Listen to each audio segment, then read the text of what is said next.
Assalamualaikum warahmatullahi wabarakatuh. Kami dari kelompok 6 akan mempresentasikan tentang cara mempersiapkan dan menyajikan analisis kasus dengan kelompok kami yang beranggotakan saya sendiri, Septiana Zahratul Uyuni, NIM 155, Kasep Muhammad Ihsan, NIM 154, Ferry Ramadhani, NIM 158, dan Renita Dwi Maulita Putri, NIM 160.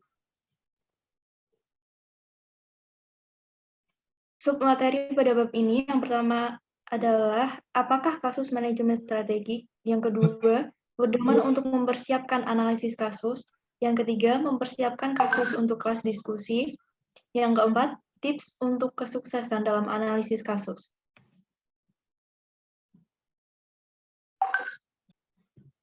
Yang pertama, apakah kasus manajemen strategik? Kasus manajemen strategik menjelaskan kondisi internal dan eksternal organisasi, serta meningkatkan isu yang terkait dengan visi, misi, strategi, tujuan, dan kebijakan. Kasus manajemen strategik membawa pembaca pada skenario berdasarkan tindakan dengan menjelaskan situasi perusahaan pada beberapa poin waktu.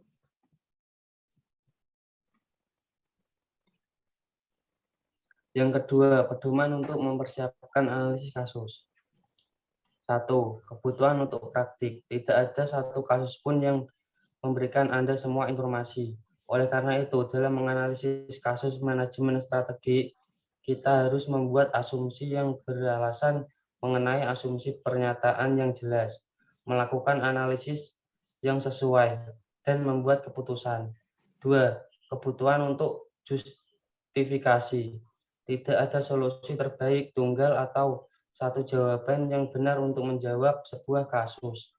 Sehingga berikan justifikasi yang cukup untuk merekomendasi Anda. 3. Kebutuhan untuk realisme. Jadi realistis, hindari rekomendasikan tindakan di luar maksud organisasi. Tidak ada organisasi yang dapat mengejar semua strategi yang mungkin secara potensial menguntungkan perusahaan.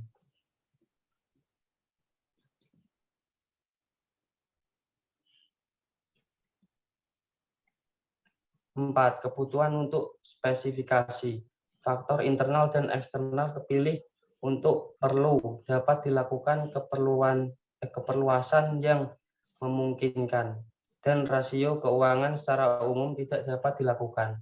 5. Kebutuhan akan originalitas.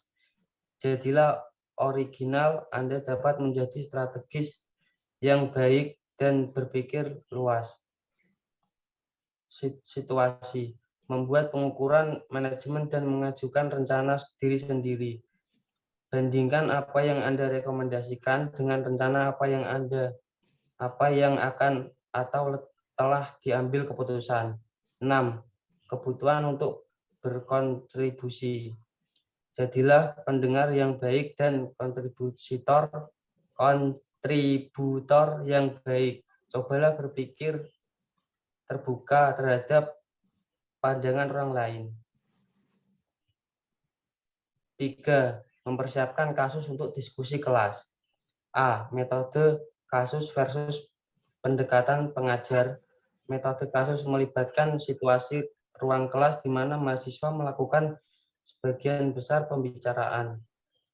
Profesor Anda memfasilitasi diskusi dengan menanyakan pertanyaan yang mendorong interaksi mahasiswa seperti ide, analisis, dan rekomendasi.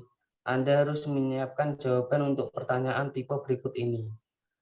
Apakah kesempatan dan ancaman perubahan yang paling penting? 2. Apakah kekuatan dan kelemahan utama organisasi? Dan 3. Dan lain sebagainya. Pengujian silang, jangan ragu untuk mengambil posisi pada isu tertentu dan untuk mendukung posisi Anda dengan analisis yang objektif dan penelitian luar. Dukunglah opini dan penilaian dengan fakta, alasan, dan bukti.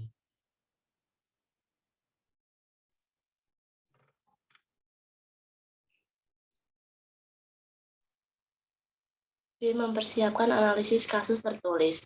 Ketika menulis laporan manajemen atau analisis kasus, hindari menggunakan jargon, kata-kata yang berlebihan dan tidak jelas, akronim, observasi, cercaan tentang etnis atau ras. Kesimpulan eksekutif. Untuk mengidentifikasi dan mengevaluasi visi, misi, tujuan, dan strategi organisasi. 2. Mengajukan dan mempertahankan rekomendasi khusus untuk perusahaan. 3. Untuk mengembangkan analisis industri dengan menjelaskan pesaing, produk, teknik, penjualan, dan kondisi pasar dalam industri tertentu. Analisis komprehensif tertulis. Penugasan ini meminta Anda untuk mengaplikasikan proses manajemen strategik untuk organisasi khusus. Ketika mempersiapkan analisis kasus tertulis, gambarkan diri Anda sebagai konsultan yang diminta oleh perusahaan untuk melakukan studi lingkungan internal dan eksternal serta membuat rekomendasi spesifik bagi masa depan perusahaan. C. Membuat presentasi lisan. 1. Mengelola presentasi. Anda dapat melakukan presentasi dengan menampilkan beberapa produk perusahaan. Anda dapat menampilkan video untuk ditunjukkan di awal kelas, serta Anda dapat mengunjungi distributor lokal produk dan merekam wawancara personal dengan pemilik maupun manajer. 2. Mengontrol suara Anda. Bicaralah dengan keras, jelas, namun tidak menjerit. 3. Mengatur bahasa tubuh. Saat presentasi, hindari hal-hal seperti jangan menekuk lengan Anda, jangan bersandar pada podium, jangan meletakkan tangan di saku, dan jangan meletakkan tangan di belakang Anda. Jagalah kontak mata dengan audiens atau jangan membelakangi audiens. 4. Bicara dengan catatan. Pastikan untuk tidak membaca catatan untuk audiens Anda karena membaca akan membuat orang tidur. 5. Mengonstruksi bantuan visual. Pastikan bantuan visual Anda terjangkau baik individu yang ada di belakang ruangan. Gunakan untuk menyoroti item tertentu. 6. Menjawab pertanyaan. Hindarilah respon yang bertele-tele. Yang keempat, tips untuk kesuksesan dalam analisis kasus. Tips ini dikelompokkan dalam 2 bagian dasar. Yang pertama, tips isi.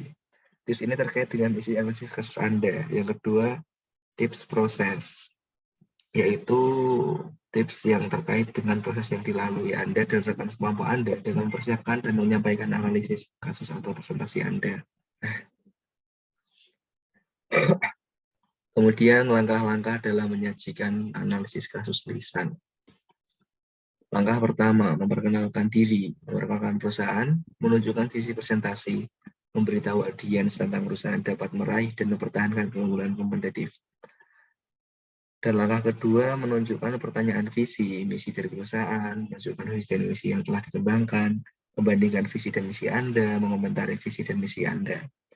Dan yang ketiga, atau pengukuran internal, yaitu memberikan analisis rasio keuangan Anda, lalu menunjukkan tabel organisasional yang ditentukan, menyajikan tabel organisasi, rekomendasi yang telah Anda kembangkan, menunjukkan peta posisi pasar perusahaan dan pesaing, mengidentifikasi strategi pemasaran perusahaan, menunjukkan peta lokasi operasi perusahaan, mendiskusikan situs jaring perusahaan, menunjukkan analisis perusahaan Anda, membuat daftar kekuatan dan kelemahan perusahaan, menunjukkan dan menjelaskan matriks IFE atau Internal Factor Evaluation. Nah, langkah keempat atau pengukuran eksternal, mengidentifikasi dan langkah keempat pengukuran dan langkah keempat pengukuran eksternal, mengidentifikasi pesaing utama, menunjukkan matriks kompetitif profil Anda, meringkas tren. Dan langkah keempat, pengukuran eksternal, mengidentifikasi pesaing utama, menunjukkan matriks kompetitif profil Anda, meringkas tren industri yang membuat daftar kesempatan dan ancaman perusahaan, menunjukkan matriks IFE. Dan langkah kelima, menjelaskan matriks SWOT Anda, menjelaskan matriks PES Anda, menunjukkan matriks PCG Anda, menunjukkan matriks IE Anda atau internal eksternal, menunjukkan matriks Grand Strategy Anda, menunjukkan QSPM atau Quantitative Strategy Planning Matrix, menyajikan halaman rekomendasi Anda. Dan langkah keenam, menjelaskan analisis laba per lembar saham, menunjukkan laporan keuangan terobjeksi, menunjukkan raca proyeksi, menunjukkan rasio keuangan terobjeksi. Langkah ketujuh, hanya mempersiapkan balance scorecard Dan langkah ke-8, membandingkan rencana strategis Anda dengan rencana strategis perusahaan. Berterima kasihlah kepada audiens atas perhatian mereka. Sekian presentasi dari kelompok 6. Apabila ada kesalahan atau kekurangan, mohon dimaklumi. Assalamualaikum warahmatullahi wabarakatuh. Wes bar, wes dah, ada metu apa ya? Wes bar iki, Sep. Ayo dah metu.